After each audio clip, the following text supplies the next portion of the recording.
So many people are feeling blocked from connecting with other people.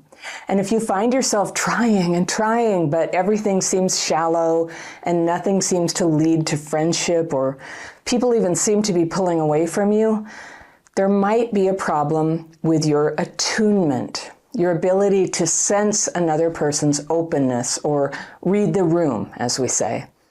So when you're not connecting, instead of just assuming that other people are closed, there are some adjustments that you can make in yourself that help you to tune in better so that other people feel seen and heard and like you're present with them.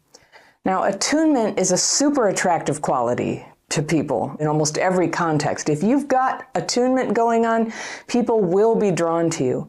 And you don't have to be born with it. In fact, if you had trauma when you were a kid, your attunement might have been damaged, at least a little bit, which has telltale signs in some behaviors that I'm going to list for you in this video, all right? So here are some of the signs that your attunement to other people might be a bit off. First, you give unsolicited advice. Do you know what that is? It's when you tell people what to do when they didn't ask you, what should I do?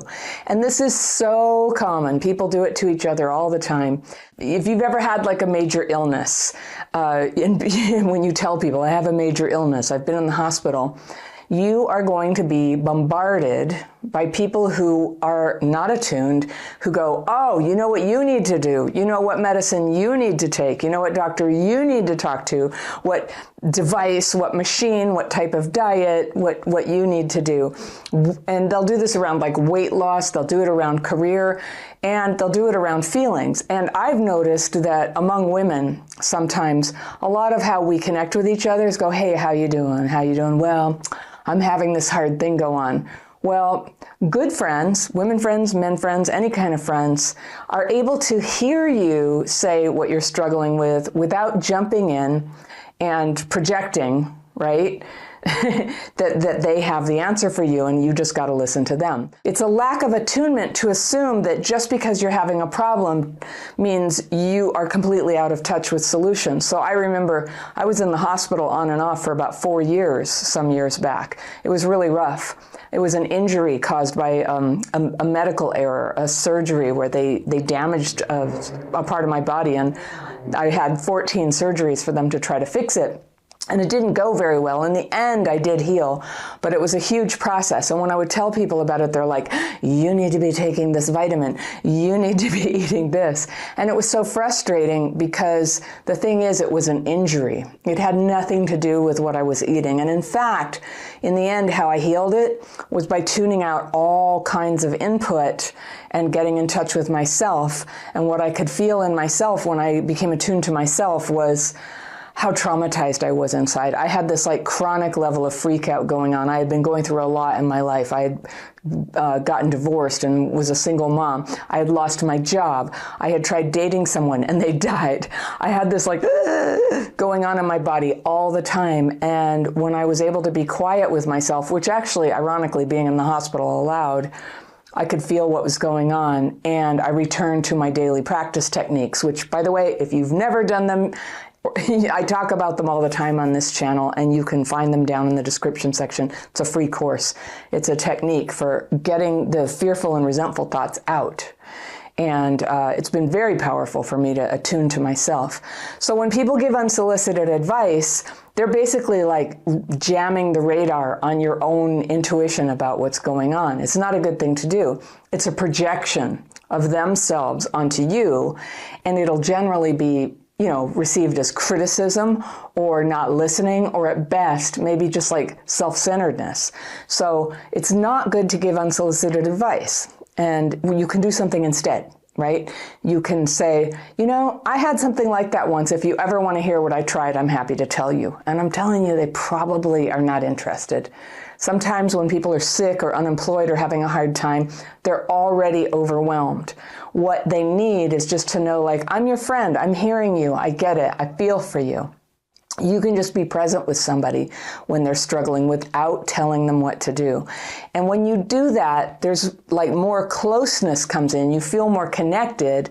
And when your friends feel more connected to you, they might come to you to ask your opinion about things. But that is one really very simple fix that you can make. It's easier said than done, but just to totally end unsolicited advice about what other people should do. All right, a second way that your attunement might be off is a lack of curiosity, where all your opinions about everything are set, everything is, a comment on stuff. Oh, that's because this, and oh, the government always blah, blah, blah.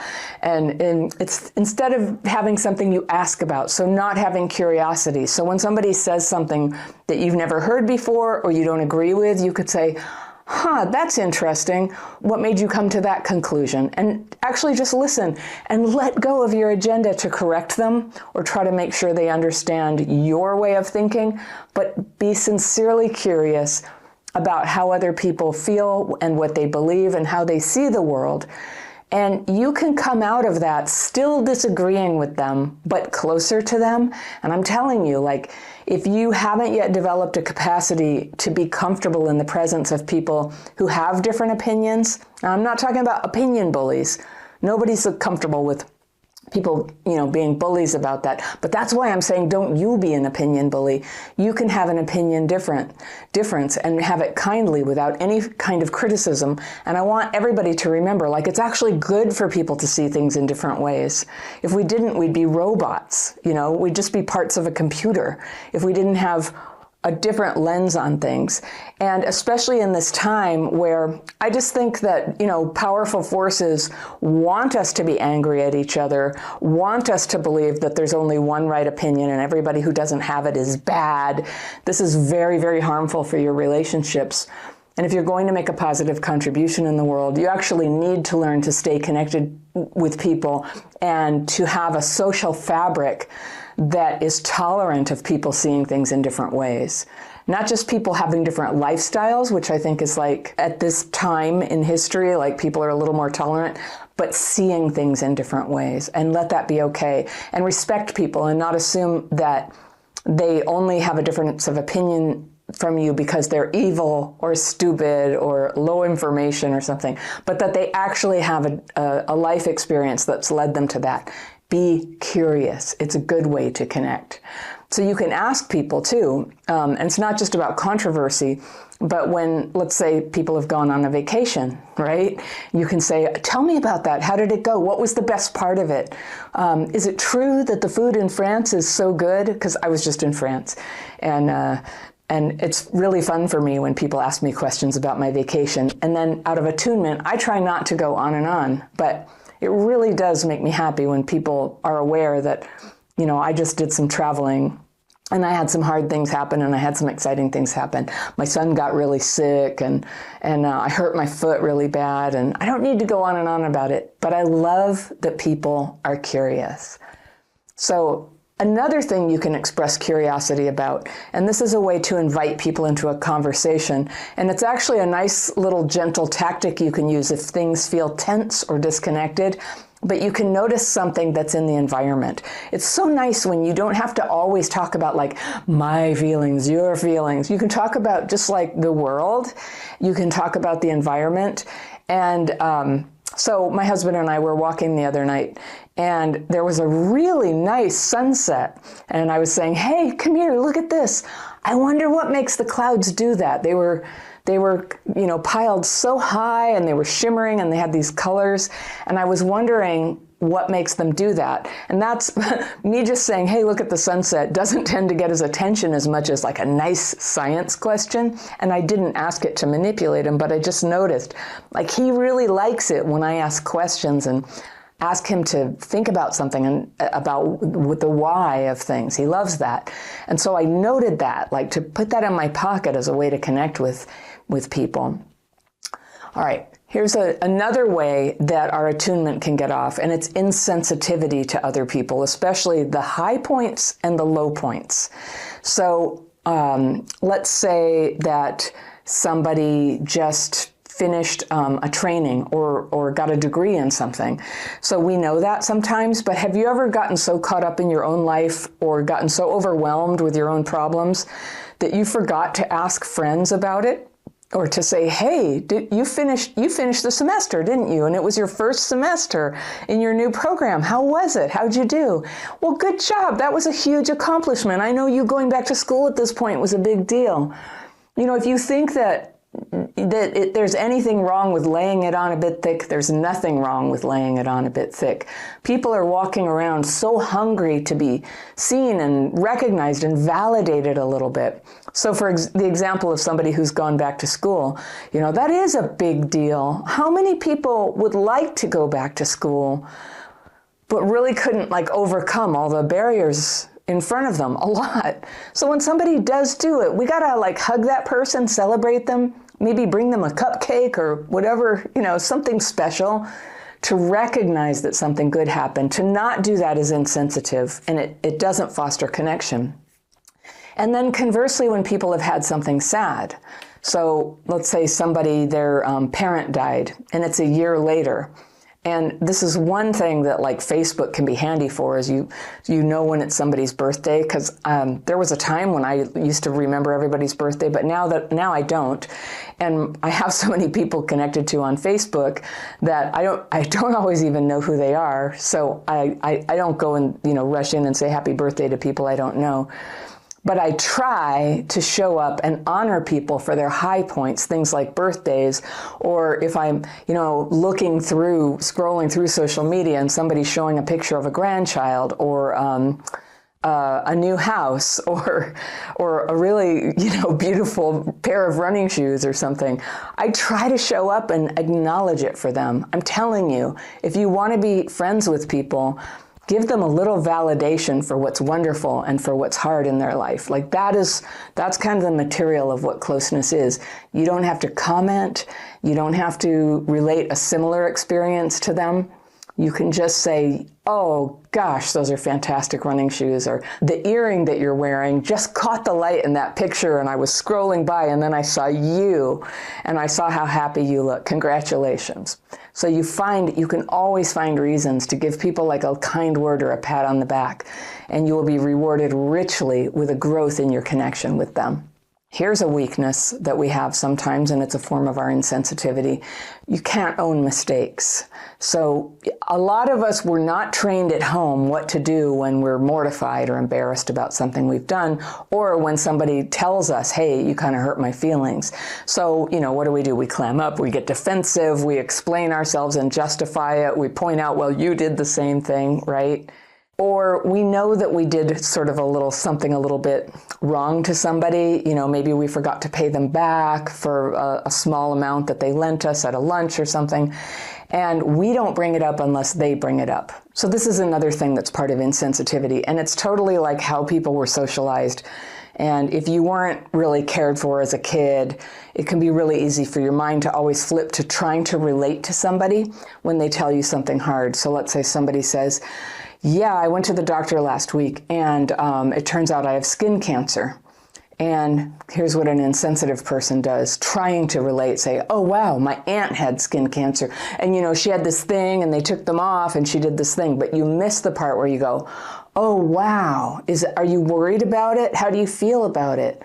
And so what's going to happen now? And do you have everything you need? Those are the things that a sensitive, attuned person says. Because when somebody's telling you that something hard is happening like that, or something unpleasant or dangerous or life-threatening, the attuned response is to tune into the feeling that they're having. The feeling that they're having, and to let them know that you heard that. So likewise, this is a little bit of a different situation, but so having a party. Have you ever done this? I throw parties. I wasn't always somebody who threw parties, but now I have enough healing that I really do like to throw parties, and my husband likes to cook, and so sometimes we have parties. And I invite people, and some people never get back to me, which is kind of insensitive. They're not thinking about how I might feel. Some people get back and say, great, I'm coming. Yay. Some people say, oh, thank you for the invitation. I'm not going to be able to make it. Okay, that's okay too. And some people say, oh, I can't make it. I'm invited to 3 different parties that day. And so if I have time, I'll drop by, but probably not. Ouch, that hurts. That's really insensitive to the fact that, I don't know, if you've ever, if you have this around throwing a party, no matter how many times I do it, it feels really bad when, when people don't realize that I was going out on a limb to even throw a party and invite them. And so I can handle it. I have my daily practice techniques to deal with it. But I have learned that when you get invited to a party, be gracious. You don't have to tell the person if you have to decline. You don't have to tell them about the amazing party you're already going to. That's a little bit insensitive. You just can say, oh, I'm sorry, I have something already scheduled, but I would love to spend time with you, and I hope I can come next time. And that way you're responding to the vulnerability of the invitation. So you're paying attention. All right. Here's another way that we can lack attunement, and I call it being shielded. And this is something that is really normal, but we develop these habits of being always so busy or always in a crisis or always so exhausted. Do you have any of those things? Like, that's something that I've done, and I actually am. I'm pretty busy. It makes me pretty tired, but I found out that when I talked about it a lot, I was actually shutting down connection with people. They were trying to be considerate and not bother me, so they stopped calling me. And I was like, hey, how come I haven't heard from you in so many weeks? And they go, well, you were so busy. You were always telling me how you're so tired and busy. Aha, okay, so lesson learned. My attunement was, I don't need to lay that on other people. I can set boundaries for my time and my energy as needed, but keep the channels open for the connection. So much of this is about boundaries. So many ways that people who had a dysfunctional childhood end up losing attunement is because the boundaries, the skills and practice of setting boundaries isn't there. When you don't have boundaries, you can't really afford to connect with people. You have to kind of come up with a way to keep one foot out the door if you're going to hang out with people at all. Because if you can't sort of say no or realize, oh, this isn't what I wanted to get into, or this party's getting weird, or this date is very uncomfortable, you need to know confidently that you can get out of it. So it's about setting boundaries. All right, here's another way that people lack attunement, and it's dogmatism. Just having very strong points of view, usually about like religion or politics or health, I would say, about what you should and shouldn't eat. And I guess we all know what it feels like to eat with somebody who's like, you're not going to eat that, are you? And that's their dogmatism. They have strong opinions about what should and shouldn't be eaten. And obviously politics. That's why, like, on the Zoom calls for our daily practice group, we're just like, we leave politics at the door, because a lot of people are involved and care and are affected by it, but we don't take it up in the group because we have a common purpose, and we're very sensitive to that common purpose. We're learning a technique for stress release, and so we don't have to bring it into everything that we do. I mean, that is a boundary.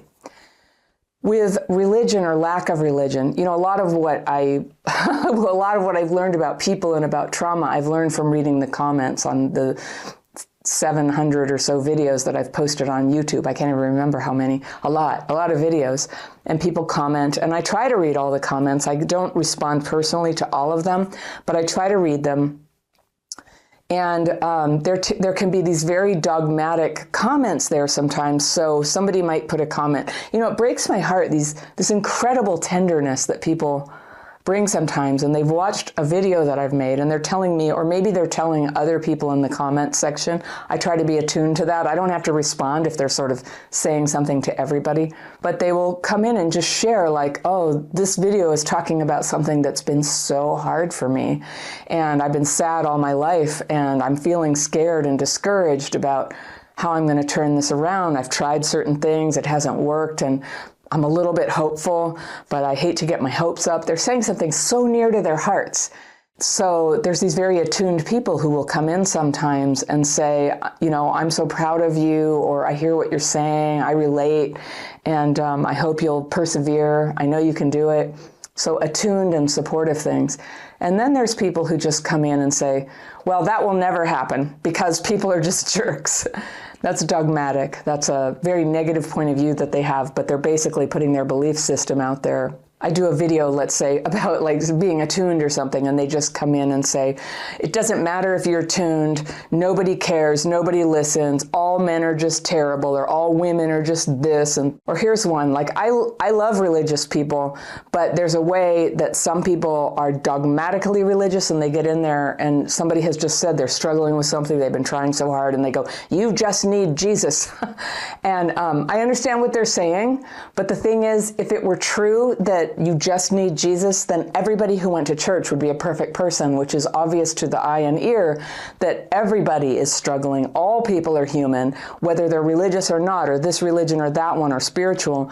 All people struggle sometimes, and all people are finding their own answers to these things. And so to just glop your solution down on somebody else is a way to shut down that attunement, that connection.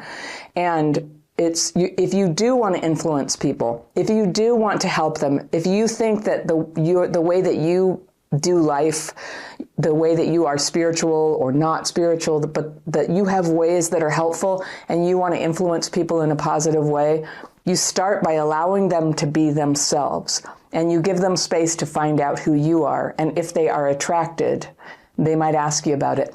Do you know that phrase, attraction, not promotion? They say that in 12-step, and it's so good. Attraction, not promotion. I remember when I first started going to Al-Anon, the program for families of alcoholics. It was so helpful to me, and I went running home to my family of origin. We had just had a bunch of family members die of alcoholism, actually, and drug addiction. And I ran home, and I'm like, everybody, this Al-Anon, it's the best thing. Everybody has to do it. It's the answer. It's the way. And everybody was just like, woo! They didn't want to hear it. They thought I was crazy, which I wasn't crazy. I had found help, but it wasn't effective for me to come and try to cram it on them. It was a lack of attunement. And if there's one thing I've learned from doing Crappy Childhood Fairy, I and you, none of us, we do not know the answer for each person. We don't know what other people need. We don't know what their next step is. And we do know that people need support. They need the presence of other people while they figure out their own next steps. While they do that. Now, I'm not trying to deny that there are ways of life. There's like religious practices. There are sets of principles, moral principles that you can guide your life by. Stoicism. I love Stoicism. Many of us do. So there's principles that you can use and follow. And it's fabulous that people before us have sort of figured out, here are some principles you can apply. And the Crappy Childhood Fairy method has principles. We have principles like, not all the answers come from talking about the trauma. Sometimes you can refrain from talking and write about it instead. And sometimes healing comes not from looking at the past, even though that's necessary sometimes, but about looking at what are the symptoms going on right now. Those are some of our principles. But if I came out at you yelling and just going, stop talking about the past, stop talking at all, you have to write, you can't look at that. Would you listen to me? No, and nor should you. I don't have your answers. I can tell you what's worked for me, and you get to decide if you do that. So when we interpret everything through our own personal lens, whether it's health, politics, healing, religion, it's a way that we separate from other people. And I think a lot of times it's motivated by an insecurity or even a joy sometimes, that, hey, I found what works.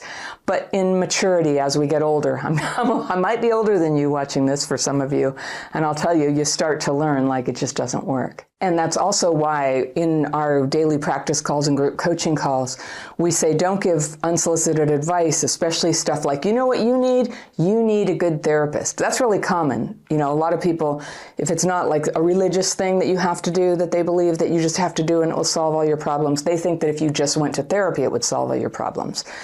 Well, that's also unsolicited advice. So we allow people to sort of find and discover intuitively and through their own experience what they believe their next steps are.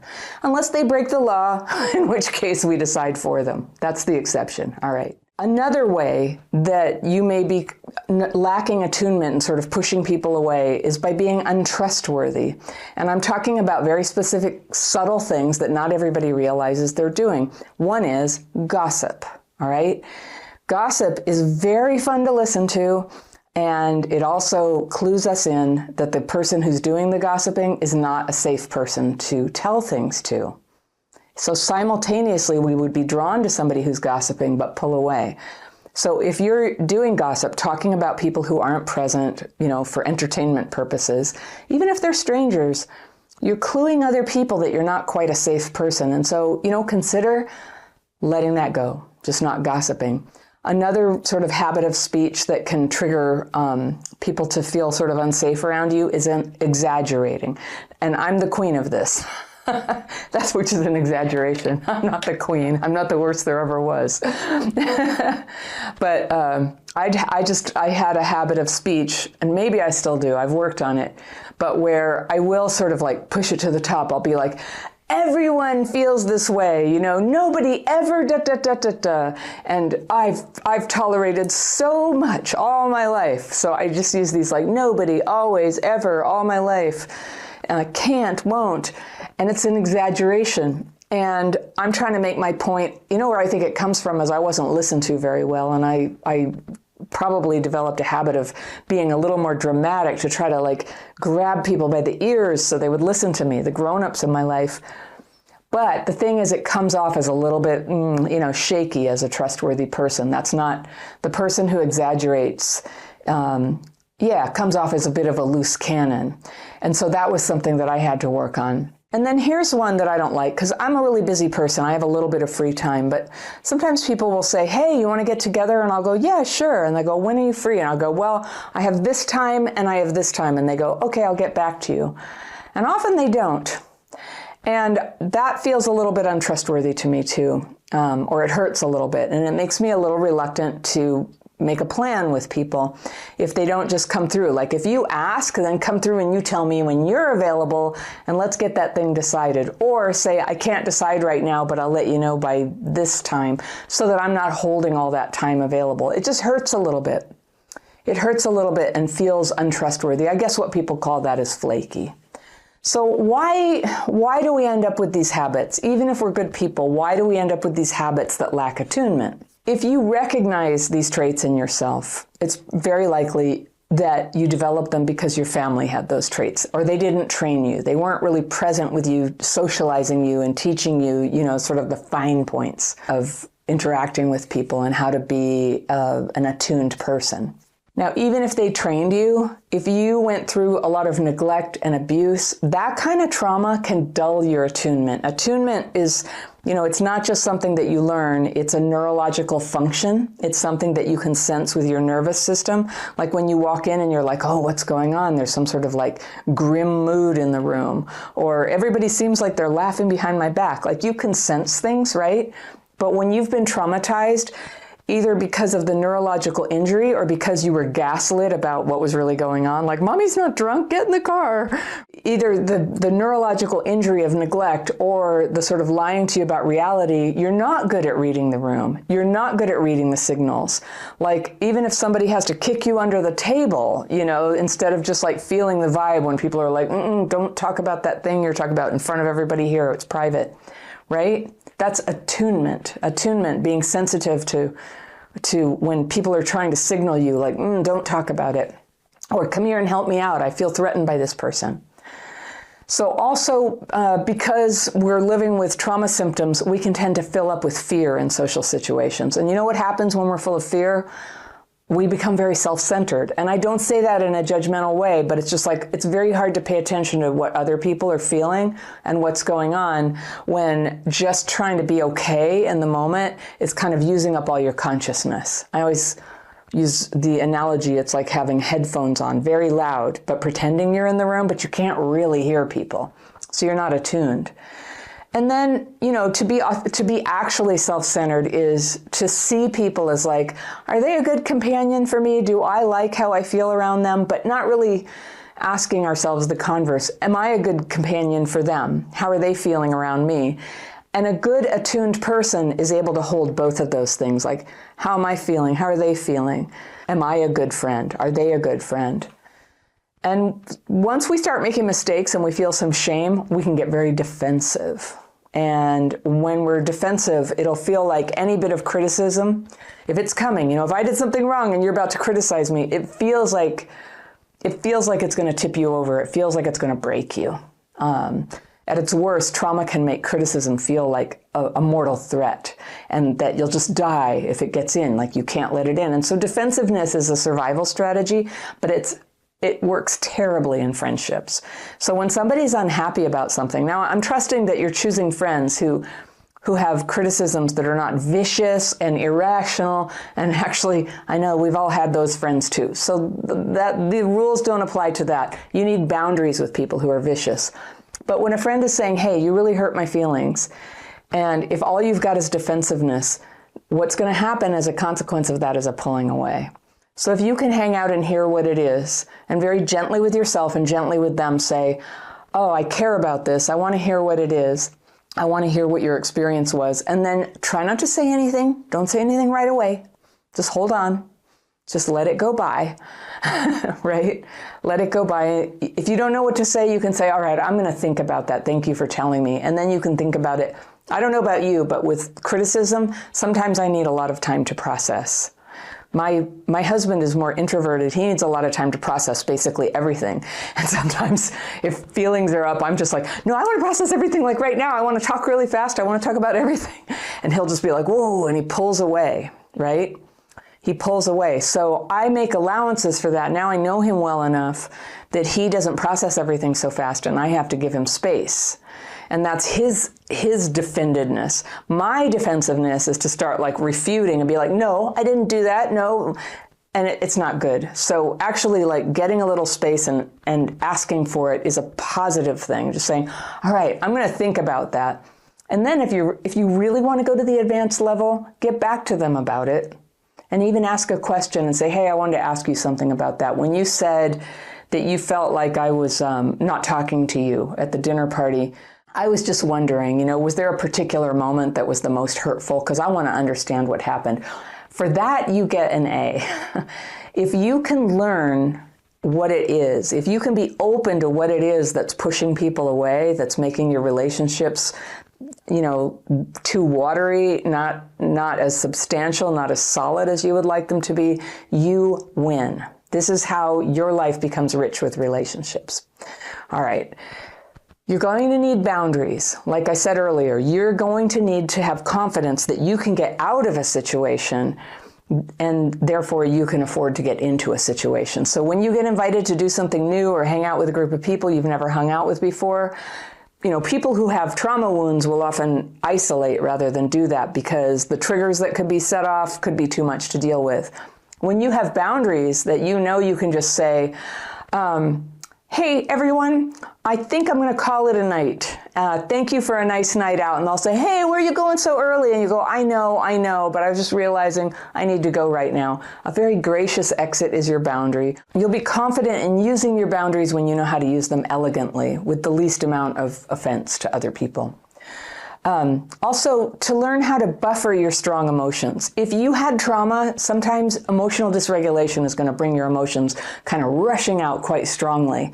And so one of the things that we practice in healing is emotional self-regulation. It doesn't mean we deny our feelings or stuff them down and never deal with them. We just start to become conscious that there are some situations where we don't want our strongest feelings kind of leaking out on everybody, that we're not in the best, safest situation. For example, like when I used to have a boss, right? I didn't want to cry in front of the boss. I did it a couple times, but it was a very difficult and uncomfortable situation. And I would have preferred to emotionally self-regulate and deal with my emotions over here and come back with clear communication, in order to negotiate what I wanted out of the situation. That was my preference. The beautiful thing about healing is you get to decide where you want your life to be. You get to decide how emotional you feel good about being and where you'd rather be discreet and calm. And you get to start having the skills where that works for you. So these are some of my tips on how to develop your attunement. I think it's a topic I want to talk more about. I'm interested to hear your experience with it down in the comments. Your mind plays tricks on you when you fall in love with a long-distance loner who says flat out they don't want a relationship. This is like an absent character. They're present only as an electronic voice or a digital image, but they're never a real person at your side, like living with you, going day to day with you from this experience to that experience. And this can be the perfect blank canvas for a limerent fantasy. If only we could be together, right? That's a limerent thought. Never doing the math to understand that the person clearly, openly, strongly tells you that it will never happen. So who is avoidant here? My letter today is from a woman I'll call Sasha, and she writes, "Hello, Anna. I want your help to understand the situation I am in because I feel very confused about it and I can't make sense of it. I don't know if I'm deluding myself or if my intuition is right. So I've got the fairy pencil. I'm going to go in and circle some things I want to come back to on a second reading, but let's see what's going on with Sasha here." So she says, "About 2 years ago, I met a man at an online school for self-development and healing from trauma. He had a dismissive, avoidant attachment style, while I had already done a lot of healing, and I considered myself now to have an earned, secure attachment style. I had learned a lot about the dismissive avoidant style. So dismissive avoidant is one of the attachment styles that is fundamentally insecure, but it avoids people, and it's a person who avoids intimacy, doesn't want to talk about promises, doesn't want to talk about feelings, doesn't want to commit. That's the tendency. And it's on a spectrum. And then dismissive is the part where they're just kind of dismissive about it. They're just like, well, too bad. I had learned a lot about this style because 2 of my previous partners had this issue, and I poured my heart to try to understand them and improve the relationships. The relationships still didn't work out, but I felt a great appreciation and care about the challenges and qualities of people with this kind of attachment style. I thought it could work well for me if I found a dismissive avoidant partner who was willing to heal and become securely attached. Uh-oh. Okay, I can see what's going to happen right there. We'll come back to it. I was very attracted to this new man I met because he was so dedicated to his own healing. It seemed to have maximum priority in his life, and he said he wanted to overcome the intergenerational trauma from his family and become a good father and husband in the future. We became friends and started having regular video calls that went on for hours at a time. We talked about what we wanted in life, and the more I got to know him, the more I saw our values, goals, preferred lifestyle, how we wanted to raise our future children, all aligned very, very much. I could not believe someone like that actually existed, and that I could have found someone so compatible with my own values. However, we lived in different countries and different continents, but he does not live in his country of origin. He moved a few years ago and has only been living in that region he's in now for about 4 years. He's 32, I'm 39. After a few months, I told him I had romantic feelings for him, and I told him I thought we were very compatible. To my surprise, he said he was open to talking about us having a romantic relationship, when he had previously mentioned he didn't want long-distance relationships. But it seems he had assumed in his mind that I would be moving to be with him, but this was not possible for me due to health reasons, and I told him so. After that, he completely shut down the idea of us being partners and refused to consider moving himself, though I tried to come up with alternatives. He told me we could continue to be friends, and I accepted it. I really tried to move on from my romantic feelings for him and see him only as a friend. Well, that right there. Okay, we're going to come back to that. But it didn't work. Of course not. Over time, he started to invite me to video call more and more often until we were seeing each other every morning and evening almost every day, hours at a time. I left it up to him to initiate contact because he was the one who needed more space than me, and I could accommodate that. We built deep trust with each other over time and provided each other with a safe space to explore our feelings and be vulnerable. I held space for him. Okay, there's all these psychology terms here. They're a little disturbing to me. I'll tell you why in a minute. I held space for him for hours while he cried. He told me about his deepest traumas, and he felt safe enough to share in a way he never did with anyone else. He told me he never felt so understood and loved. When he saw me, he told me he felt great joy, and sometimes he even mentioned it felt like heaven. The way he looked at me and these things he said all indicated to me that he was in love with me, but whenever I mentioned it, he denied it and said he had already told me we could not be more than friends. But his pull toward me was very strong. We tried to put up boundaries and see each other less often, but then after a while, we ended back to seeing each other every day by his own initiative. I said yes because I felt so happy to spend time with him. I wanted it too. We had few conflicts because we understood, yeah, you wanted it, okay. We had few conflicts because we understood each other so well and we had compatible values. Well, like not at all actually, but okay. And when a conflict did arise, we used the tools we both had learned to overcome it relatively easily and quickly. I never knew a relationship could be so joyful and easy. Joyful and easy, it sounds miserable. You're getting your heart broken. We grew together and brought out the best in each other. I felt free to be myself with him. I felt accepted and loved for who I am, and he said he felt the same. I was everything he said he wanted in a partner, yet he didn't want me to be his partner. I was so confused. I'm so confused word. In 90% of the time when it shows up in these letters, it's denial. So we'll talk about this. He told me he never had a romantic relationship before and had only been in love once in his life with a woman who rejected him. They never dated. He was still grieving that after more than 3 years. He said before doing this healing work, he couldn't even imagine living with a partner because he needed his space and independence. Recently, the desire to have a partner and live with a partner had become very strong for him. After 1.5 years of this going back and forth, well, not really going back and forth, just going in one direction. Him pulling me close and telling me we should be only friends when I pointed it out to him that he was treating me as his girlfriend.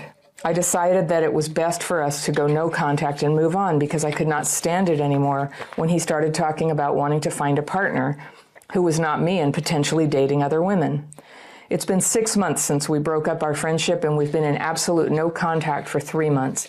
I still miss him every day, and I remember all the beautiful moments that we shared and how peaceful and joyful and safe I felt with him, right, except when you were miserable and longing and feeling confused and used. I still remember all the things he said that made me think he was in love with me and how he kept denying it. All right, we're going to come back to that after 1.5 years you had to try to imagine it, and because he never told you that, okay? And how he kept denying it. I can't understand how he could walk away from a relationship like this and imagine he can find another amazing relationship easily just because he wants a woman who lives close to him when it's not even his country of origin and he's only lived there for a few years. I've been looking all my life, working so hard to heal myself and to make relationships work, and I never found anything comparable to what I had with him. I don't think I will find it again.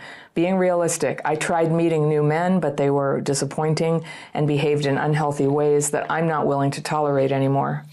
I decided to look for a new partner because it just feels like a waste of my time and energy.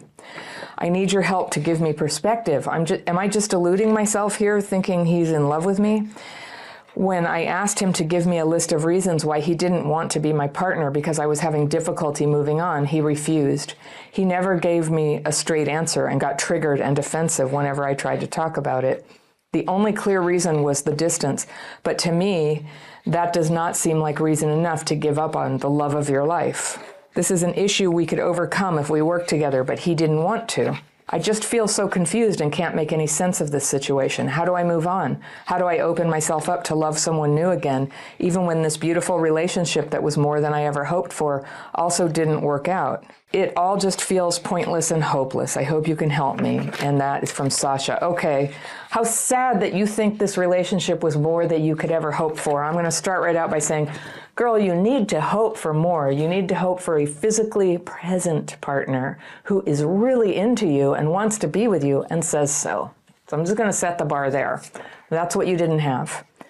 Anything less is not going to do. It's just not going to do. I know some people meet at a distance, and very quickly you can determine if this is going somewhere. And I know people who have successfully dated online for a while, and then one of them flies to see the other and gets an apartment nearby so they can spend some time. Like, it's a big deal to try to actually do courtship long distance. And so you have to be very serious about it And both people have to completely have the same intention for it. And if it goes on longer than 6-8 weeks with no intention for that, it's not a thing. It's just not a thing. You know, we could probably spend more time unpacking it and figuring out what's what if people live in the same town and you're young and you have all the time in the world. So, Sasha, I just want to say one of the core misunderstandings you have here is that you thought he needed healing and you are already healed and you consider yourself to have a secure attachment style. And I would just say the writing's on the wall, my friend. You don't have that. You're attaching really hard to somebody who said over and over again, I'm not into you, and who was basically your emotional vampire, just using all your devotion to feed himself without giving you what obviously was called for in that type of relationship, of you giving him that.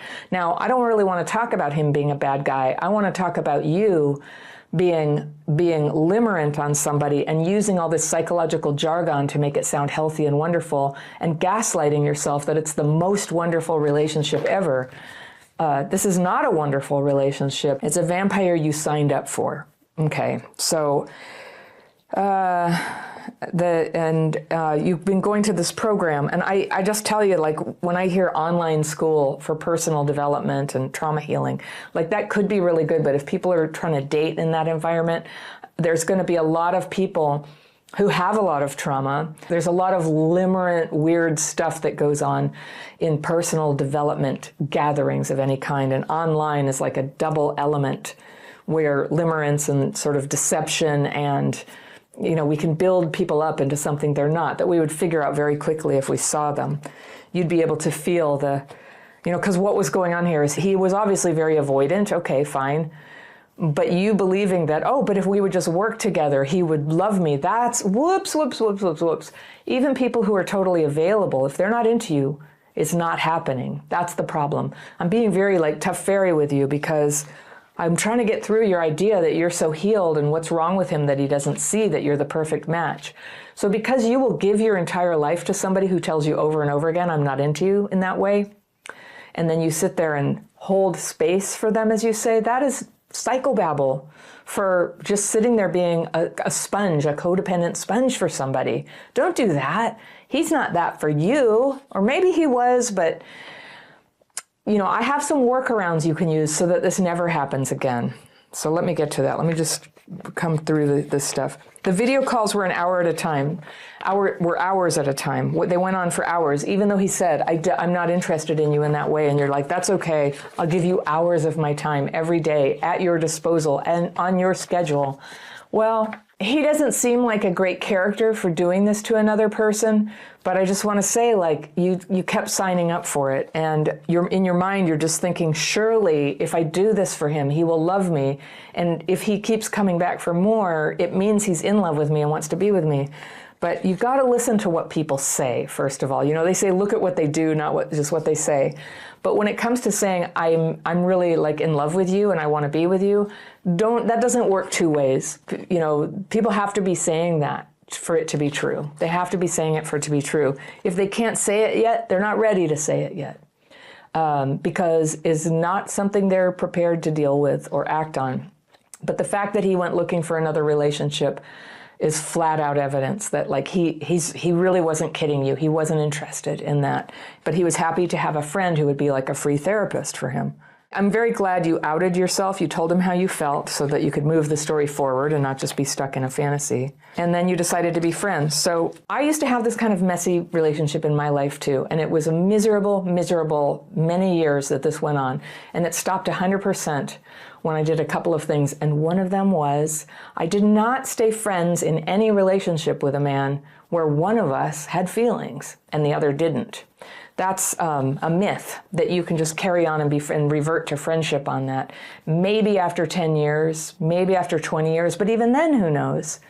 It is not healthy.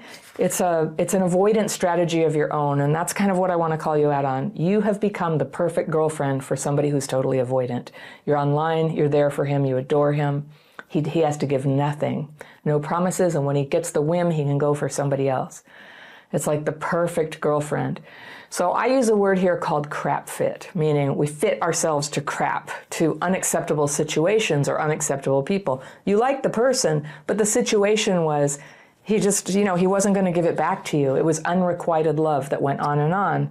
And so you fit yourself to that by just, I saw the escalation of the psychological words, of this being a meaningful thing, but I don't see it as sparkly as you do. I see it as a very sad loss of your emotional energy, the great love that you have to give to somebody for the future that you want. And this thing where you had the same values, I would just say a core value that's totally, the number one value in a relationship is like, I want to be with you. I can be with you. I will move to be with you. You are the one I want to be with. So I don't know if you want to categorize that as a value, but it's the core one. It doesn't really matter what is like-minded when it comes to romantic feelings. When you have that feeling for somebody, it categorically changes the nature of the relationship. And then when you play along that you're their friend, it's basically, this is going to be hard, a strong word, but it's manipulation, thinking that if you just play along, they will come around, that you can sort of trick them into it. And even when they say it's not what they want. So, trying to push them into it is not really respecting them, if you can believe that. Like, I think that when we're in this situation, we feel exploited, but that's not really what's going on. Yes, he's using you, and he's taking advantage consciously or unconsciously of your willingness to basically put up with any dribble that he'll give you, any little crumb. So you had a few conflicts, you understood each other, you repaired things. So you got confused when he said he didn't want you as a partner. But that is an unequivocal statement. It's not a confusing statement. You got confused because you had this fantasy going at the same time that was overlaying the reality. And so it is hard, when you're in that, that's limerence, when it's very strong like that. Limerence is a infatuation or intense obsession with somebody that overrides reality. It can become like an addiction. So you weren't really in reality. You kept seeing love where there was no love. It was certainly a kind of love, but it wasn't the kind of love that you kept believing you were receiving. And he had never had a romantic relationship before. So at 32, that is a sign of great avoidance. He said before doing this healing work, he couldn't imagine it, but then he did want to do it, which is a perfectly reasonable goal for somebody who goes through a big program for healing trauma, is to become more open to a relationship. But you say after 1.5 years of this going back and forth, but the thing is, it just sounds like he never wavered on saying he didn't want a relationship. He just acted like somebody very close to you. But that's why I use the word vampire. It's a lovely energy when somebody adores you and thinks you're so amazing and, fits their schedule to you. You always have this companionship on your terms. And that's a vampire. A relationship is two-way. They show up for you. They're with you on your birthday. They care when you're sad. They drive you to the doctor if you're going to need a ride home. They're with you. It's a whole different thing. So he wasn't treating you as his girlfriend. It was like this other thing while he thought about finding a girlfriend.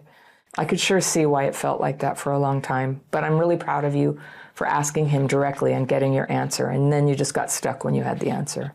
So yeah, now you haven't had contact. Good move. That is what you do about a relationship like this. Still miss him. That's understandable. And you remember all the beautiful moments that you shared, how peaceful, joyful, and safe I felt with him. Okay, you're remembering some of the moments. What you're glossing over is the moments where you were in emotional agony, that he didn't return your love, that he was trying to meet another woman. It wasn't joyful. It was unfulfilling. It was sad. It was a slap in the face. That's the trouble with unrequited love. It feels awful.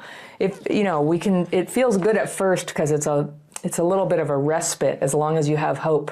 But it turns into limerence, like toxic limerence. Limerence is always toxic, but it turns into that when hope becomes the dope. Hope is the addiction. I just know there's hope, and then we'll start to go, no, I hear hope in this. No, I think there was like a hidden meaning when he said he wasn't interested. And, no shame, because I just know you were neglected as a kid. This is what we do. This is what we do. We end up with a superpower to see love where there is no love. But in adulthood, this is a terrible way to go, and it blocked you from finding real love, like real actual love with somebody who loves you and is totally excited to be with you. You're saying you tried to meet new men, but they were disappointing and behaved in unhealthy ways. All right, so what's happening now is what happens to like most of us, and you're right at a precipice of your healing. And the question for you in your healing is, Can you get past this idea that men just accidentally show up as like unhealthy and unavailable?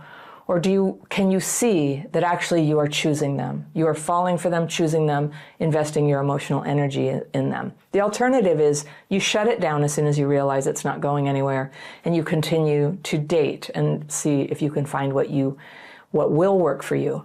Now, what happens with trauma is we sort of lose this capacity to dream of our future. We just don't know what we want. And I ask people with trauma, like, well, what would be your ideal partner? And there is almost always a long silence. It's almost impossible to articulate, let alone envision what we want early in healing. So as much healing work as you've done in the relationship department, I think there's a ways to go here, happily. It doesn't have to be like this ever again. What you do is you set up knowing clearly what you need, somebody who can be with you, is into you, attracted, available, and then, maybe be pretty Victorian about friendships with men where you're online every day with them. They knew something in those days. You don't get your emotional energy all invested in somebody if they haven't sort of declared that they're interested in you. That goes for either gender. You need to know if somebody's interested in you. And occasionally relationships will come together mutually after one person was reticent at first, but usually not when the other person pursued them, for a year and a half. So that's usually not how it happens. So you have to use your discernment to actually just let go of people if they're not that. Make good friends, close friends with women. Make those your friends. So that those are the people to have safety and joy with. Men, because that's who you're attracted to, you gotta kind of treat them a little differently. And I totally believe you if you have some male friends, but good, stable friendships between men and women don't have this element in them. They can't withstand like constant contact. It's gonna turn into what you're dealing with here and break down and have to go to no contact, which is good. I would encourage you, take your no contact further. I'm glad you wrote to me. If you want to use my daily practice so that twice a day you have a place to put all your angsty feelings about the memory of him and what you miss, that's a good thing to do. It's a very specific practice. It's a free course that's always available down in the description section or on my website at crappychildhoodfairy.com. And I lead free calls every 2 weeks to do the techniques together with anybody who wants to come and answer questions. This is what saved my life. This is what gradually got me out of the dysfunctional relationship patterns too. And so that I could marry like a real guy who really loves me. And we've been married now for 10 years and together for almost 16. So that's a whole different thing from what I used to put myself through. So one last thing, you said that he refused to give you an answer about why he didn't want to be with you. And this is often the case, and certainly an avoidant is definitely not going to tell you, but I'll tell you what it was. For one reason or another, he wasn't into you. He didn't have romantic feelings for you. And when we don't have that for another person, no matter how wonderful they are, the relationship can't move forward. There it is. That's what it is. And people out of kindness or avoidance don't want to tell us, explicitly that that's the case. They don't feel it. That's what it is. And that is your answer. His actions are your answer. And his seeking a new woman to have a relationship with using you as his friend for that, which you said you were, is your answer completely. He does want a relationship, but just not with you. So the sooner you can just embrace that and go, okay, that's why it felt the way it felt, and you can start to let the lessons in. It's hard to face, but until you do, you're kind of destined to keep repeating this pattern. So many people are walking through life wanting to solve problems of connection and purpose and productivity and trying to do it. And they don't even realize they're doing this, but they're holding their lives, and especially the people in their lives, at arm's length. And this is what I call covert avoidance. Covert avoidance. You look like you're engaged deeply with your life, but actually you're distracted, you're making plans and then canceling them, you're setting goals and then wiping them from your mind, and you're not being present for the people who are in your life. So everything stays shallow, nothing goes anywhere, and you probably don't even realize you're doing it. The ability to connect with people and form real relationships is often damaged in those of us who were neglected or abused as kids. And this is a huge reason why so many of us go through life sometimes feeling alone and like we don't belong anywhere and never feel quite loved. There's a reason, usually unconscious, for this, that we do it. And I want to talk about that because with practice, you can gradually heal that. Now, as you know, I'm not a therapist. I'm someone who has recovered from the sense of disconnection that was driven by trauma in my own life and the ways that I was still, holding life at arm's length, even when I thought I was doing everything right. So now I share my method with anyone who wants to learn how I did it, how to recover from those symptoms and connect more fully with people and life. Now, when you pull away from people and intentionally isolate yourself, and that's common, it's called avoidance.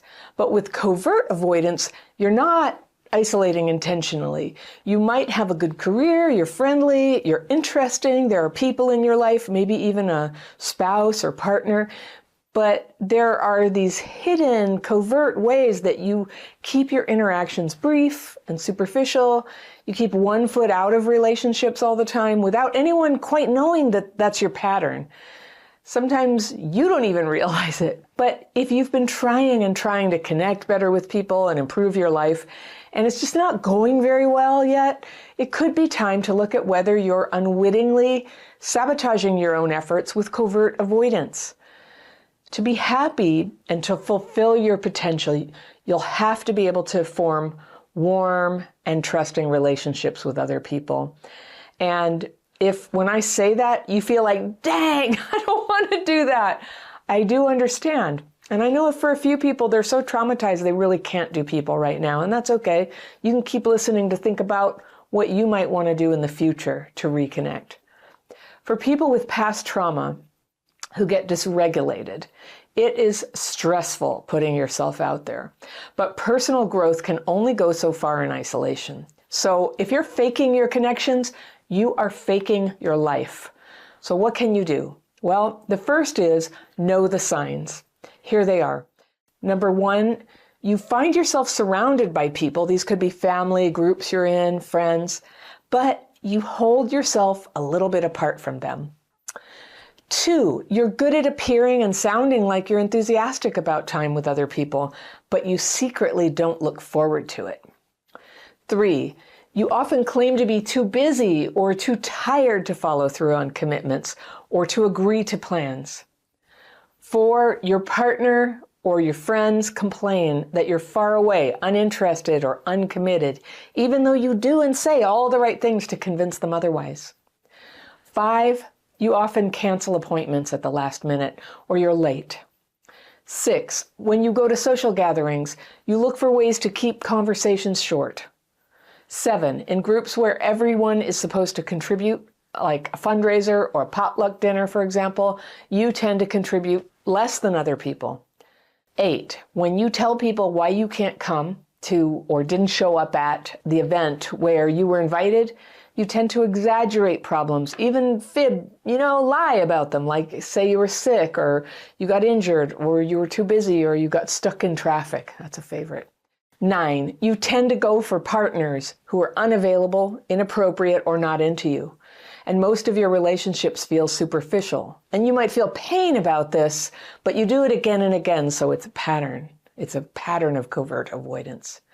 10 is you don't like disappointing people, but eventually you often do. So that's what covert avoidance looks like. Some of us do it by looking at our phones all the time. Some of us do it by taking unfulfilling jobs and then hating them and postponing the day when we'll start living our life for real, maybe after we leave the job that we never should have taken in the first place. And then we've got a great excuse not to volunteer at the school or take a walk with a friend, right? Or we stay with people we never loved, just buying some time for that day when we can emotionally handle making changes. But we can't right now, we think. Though we seldom realize it, we're using avoidance to hold dysregulation at bay, playing fake with the good people right in front of us and wondering, why do I feel so alone? Now, once you have a way to calm your triggers and reduce the amount of dysregulation that sort of comes up, and like nervous system dysregulation is really common for traumatized people. Everybody has some. But once you learn to calm that down, your trauma wounds can no longer cut you off from your own life. So have you experienced any of the covert avoidance behaviors that I listed? Do you think you're drawn to these behaviors as a way to manage dysregulation, where you feel clumsy and awkward and flustered and overwhelmed and maybe spaced out? Like sometimes hanging out with people is so stressful, there's this price to pay that you get dysregulation, and it could last for days. Now, if you think about it, what are these avoiding behaviors costing you? You know, maybe you're doing it because you're trying to manage your dysregulation. Most of us don't realize that's what we're doing. But what is it costing you in terms of closeness and joy and accomplishment and love in your life? I encourage you to take time to think about this. Your whole future can be so much more wonderful when you can just shift your avoidant behaviors just a little bit and open your heart to other people and allow your life to gently expand from the limited little box that you've had yourself in. Now, if the thought of this makes you cringe, that's avoidance, and it's really normal for people who had trauma when they were kids. And you may have learned to look okay on the outside, you know, being cheerful and appropriate and functioning well enough, but you probably also learned to protect your inner state, protect your energy, by avoiding any kind of situation that might trigger and drain you. And when I say trigger, I'm talking about a stimulus that causes you to get neurologically dysregulated. And that's everybody gets dysregulated sometimes. Virtually everybody knows how to get back out of it. But for people with trauma, it happens more easily, it happens more intensely, it's a little harder to get out of. But again, your cognition is a little bit off. You're having trouble focusing your thoughts. You're feeling brain fogged or fuzzy. You feel clumsy, or your emotions come out too strong. It's like an emotional dysregulation. So sometimes people with early trauma, especially from childhood, will tend to have a lot more dysregulation and a harder time getting back to a regulated state. And we can all learn to get re-regulated. And if you're a fan of this channel, you know that I talk about this all the time. It's the subject of my book, Re-Regulated. I'm all about this. If you can learn to re-regulate your nervous system, you all of a sudden have a lot more latitude to be social, to tolerate situations that are uncertain for you or even a little uncomfortable. And alongside of getting re-regulated, you can learn handy skills like setting boundaries. When you have boundaries, you can afford to go to a party or go on a date because you already know, like, if it gets weird, I can get out of this situation. So re-regulation, it's what I teach. It's what my online courses are all about. It's what transformed my life from being tossed in, just like a tornado of emotions and brain fog and health problems after my trauma to get back on my feet, feeling good and thinking straight again. Now, dysregulation gets triggered by a stimulus, sometimes by a thought or feeling, sometimes by something outside yourself like a loud noise or someone criticizing you, or you get ostracized, people leave you out. It hurts, right? But it also can set off this whole thing where your nervous system stops working. And it's not just cognitive and emotional, it's physiological. Dysregulation is a big underlying cause of chronic disease. It's not just your thinking processes. It's your nervous system governs your entire body, your hormones, your immune system, your vital signs, your heart, your breathing. So when that stuff starts glitching, disease can get in, and pain and depression and problems of all kinds. The risk goes up if you're living your life dysregulated. So those triggers of people, criticism, ostracization, they hurt everybody. But for a person who's been hurt by trauma, maybe neglected in childhood, it can make you feel destroyed. It can trigger a period of dysregulation that makes it hard to think and focus and function for days or years for some people. And it's a huge price to pay for something that's easy for most other people, just dealing with people and social interactions, right? And to manage that dysregulation, because it has to be managed, it gets tricky when you don't have knowledge of what's actually going on, you don't have tools for re-regulating, and you don't have support from people who understand what is going on. So a lot of us will quietly just start pulling away, avoiding, quietly, covertly pulling away from people. Not at all planning to do it forever. We always think it's just for a minute, just to collect ourselves. And it does kind of work for a while. You can get some peace by saying no whenever people invite you to do something, or say yes but cancel later. You can get peace by working from home, not answering the phone or keeping things casual in your love life. Yeah, you can, sort of, maybe for a while, but you're buffering against your own life because it feels like the next interaction is just too much. So you put a few social interactions one after another, and it'll feel like too much. It'll feel like it's going to destroy you. And in your mind, it's going to get better any minute. Maybe if you could just get a little piece, you could be amazing. You could connect better. You could choose better. You could make more money and be more beautiful and enjoy your life more. We rationalize avoiding life, right? Like we think, oh, I'll call that person next week. I'll start tomorrow. But here's the first huge reason why it's important to heal this. If you go to such lengths to protect yourself from the way you feel around people, that destroys you too. So you can't win. You either go in there and get all dysregulated, feel destroyed, or you avoid everybody and you feel destroyed. So there has to be a middle ground solution. And there is. Without connection, your development gets frozen. On the outside, you might look confident and accomplished, but inside, you're like a sad little child walking around. Now, I call the problem covert avoidance because it's not like avoidant personality disorder, which is an extreme kind of anxiety and social avoidance on a level that would be fairly noticeable to other people. The thing that I call covert avoidance isn't noticeable to other people. You seem okay, you're interacting with the world, but also holding yourself apart from it. Now, one big sign of covert avoidance is when you're too busy or too tired all the time to do normal things that a person in your position would do, like keeping your living space tidy, making decent food for yourself and maybe your kids, going to bed on time, getting up on time. When you're avoiding this level of functioning, it's an inward directed kind of avoidance. And then there are the outward behaviors, such as being late to things. It's normal to be late occasionally, but if you're known for being late and you're late by about the same number of minutes every time, that's avoidance. Now, that was a big obvious sign I had back in the days when I was near the end of my first marriage, when my kids were small. I was late to everything. There's a t-shirt I've seen online before that says, like, sorry, I'm late. I didn't really want to be here. I didn't know that's how I felt, but that is how I felt. I was late to everything. If I said I'd come to your house at noon, I'd be there at 12:10 or 12:20. If a call started at 8 a.m., I'd join in at 8:02. If a group of friends were meeting up for a hike, I'd keep everyone waiting in the parking lot for 15 minutes and then get there all, harried and going, traffic. And I always had my reasons. There was traffic, yeah, sometimes. I had kids, I was busy, and I was juggling a lot of stuff. It's all true. And here's the sign. I was always telling people how busy I was. Do you ever do that? Is that kind of your mantra, your public mantra? People would ask me how I was. How have you been, Anna? And I'd go, oh, busy. I've been really busy. And I'd say it almost like it was like I was bragging, right? Like it was a badge of accomplishment. So great that it excused my inconsiderate behavior, right? As if I were in a special class of people who are exempt from common courtesy. Yeah, that's not right. People didn't like it. I know now that my busyness was understandable, but the way that I let it affect other people wasn't always a good sign about how I was managing my life.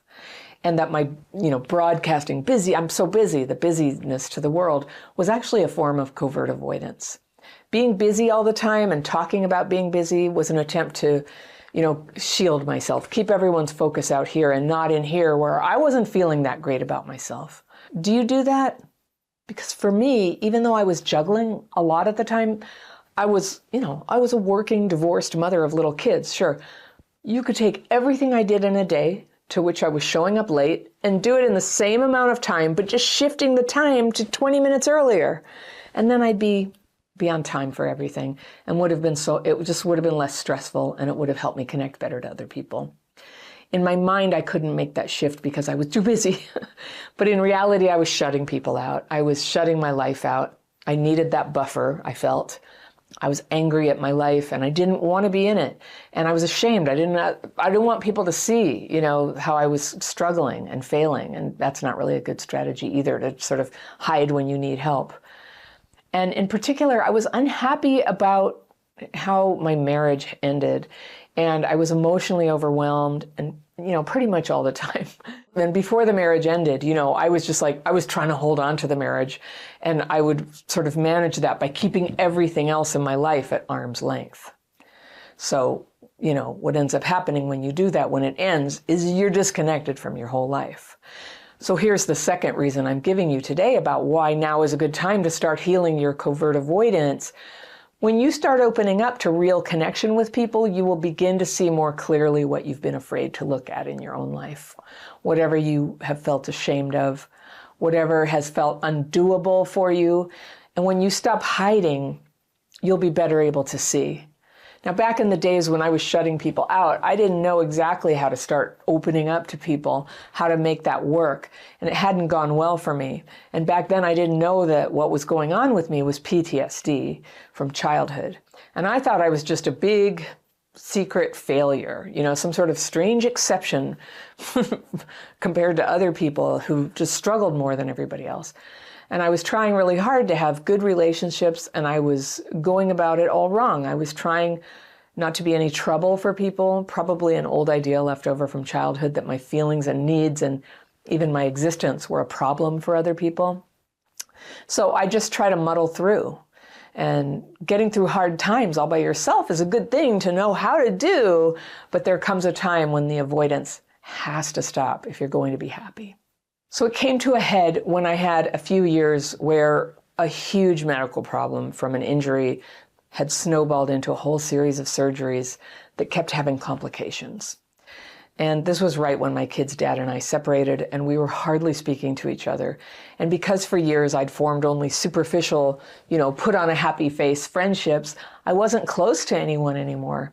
And that meant I had almost no support. So one time, I went a whole week in the hospital with just one visitor for maybe an hour. And when it was time to go home, I needed somebody who could come pick me up and drive me. Literally, by law, they can't let you just take a cab home from the hospital. So somebody known to you has to drive you. So while I could see other people in the hospital getting flowers and hugs and happy families coming to drive them home, I had to make 10 phone calls to find anybody who would spend a couple of hours driving me home. Someone came. It was my meditation teacher, Paul Brown, and he's wonderful. But he came 3 times for me, and God bless him, and anybody who helped me at all during that time. I remember Paul got me some takeout food and got me settled on the sofa and kept me company for a little while. But this had been going on a long time, me not having the support that I needed. When you have small kids and you've had a lot of surgery, you physically need people to help you, or you're going to end up, just not being able to heal. And that is exactly what was happening to me. But this had been going on a long time, not having the kind of relationships that could sustain me in hard times like that. And that's what chronic avoidance will get you. You might get through one crisis by avoiding people in life, but the next crisis will come and lay you low. You'll face for real what's left when you spent years thinking that you had no choice but to protect yourself, protecting that fragile place inside that lives in fear of being judged and left out and alone. You really do end up alone when you avoid. And that's the third reason I'm giving you why now is the time to heal covert avoidance. When life gets hard, you'll need people who care about you.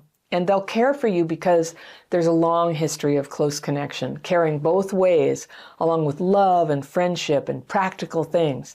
There may come a time when handling everything in isolation isn't going to be enough. You're going to need help, and that's uncomfortable for a lot of us, especially people like me who were neglected as kids. I just like to feel like I can do everything by myself. But help is a beautiful word, and you can begin to grow these lifelines of help right now by asking for help, offering help, and learning to set boundaries so that when someone asks too much from you, you know how to say no in the nicest possible way. You can also support your healing of avoidance by learning to calm triggers that make closeness with people just challenging, right? You can learn my method for that in my free course, The Daily Practice, and I'll link that in the description section down below too. Covert avoidance is an unconscious, usually, reaction to things that are triggery for you. And when you can reduce your reactivity to those types of things, you have more choices about how you want to respond. Maybe you need less contact with hurtful people or more contact with supportive people. Who these people are will become clearer to you when you're more regulated and less reactive. And finally, you can raise your awareness of covert avoidance and begin noticing, where are you doing it? One friend of mine who said she used to go to parties with a camera around her neck, she said she would do that so that she could have a camera, and if she were speaking with somebody for more than a couple minutes and it started to feel uncomfortable for her, she could go, okay, and she had a little excuse to leave the conversation and pretend to take pictures. Or she would carry a pen and a clipboard in her hand to a party, but it just looks like you're sort of in the middle of something. So you can always walk around as if you're enjoying the party like an observer, but never risk getting ignored in a conversation or trapped in a conversation where you don't have the boundaries to get out of it. Covert avoidance is subtle. It often comes along with wobbly boundaries. We find ourselves, as a result, collapsed on the sofa every evening. And even at home, we can do covert avoidance with people we love. Just going through the motions. How are you? Great, okay. Or we stay with people we never loved, just buying some time for that day when we can emotionally handle making changes. You can do avoidance through food, drugs, video games, or anything that numbs you, telling yourself that as soon as you can stop, you're going to get out of there and start your life again. I totally get it.